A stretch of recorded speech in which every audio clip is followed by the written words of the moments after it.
সরকারি নিয়ম অনুযায়ী পঞ্চায়েত এলাকার ন্যূনতম মাধ্যমিক পাশ প্রার্থীকে মহকুমার বন দপ্তরে ভিলেজ কমিটি ওয়ার্কার হিসেবে নিয়োগ দেওয়ার কথা থাকলেও সরকারি নিয়ম লঙ্ঘন করে গন্ডাছড়া মহকুমার বন দপ্তরের পঞ্চরতন এডিসি ভিলেজের ক্ষেত্রে এই সরকারি নিয়ম লঙ্ঘন করার অভিযোগ উঠেছে। প্রশ্ন উঠছে সরকারের স্বচ্ছ নিয়ম নীতির উপর। গন্ডাছড়া মহকুমার বন দপ্তরে ভিলেজ কমিটি ওয়ার্কার নিয়োগ করতে গিয়ে অনলাইনে 4 জন প্রার্থী ইন্টারভিউ দেওয়ার পর অন্য বহিরাগত একজন প্রার্থীকে নিয়োগপত্র দেওয়া হয়েছে, যার স্থায়ী ঠিকানা রানীপুকুর ভিলেজ এলাকায়।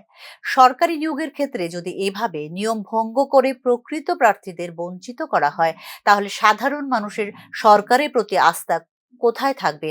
এই নিয়ে উঠছে নানা প্রশ্ন। বন দপ্তরের বিরুদ্ধে সরকারের নিয়ম নীতি নিয়ে প্রশ্ন তুলে স্বচ্ছ নিয়ম নীতির দাবিতে বঞ্চিত যুবকরা মতামত ব্যক্ত করেছেন। সোপেট অফিসে গিয়ে ইন্টারভিউ দিছিলাম, দেওয়ার পরে যে দেখি নামটা বার হয়েছে, লিস্ট বার হওয়ার পরে অন্য পঞ্চায়েতের একজন, মানে এই পঞ্চায়েত হচ্ছে রানীপুকুরের এক পঞ্চায়েতের একজন, যেমন ওই দেখেন প্রীতিময় চাকমা নামে পেয়েছে।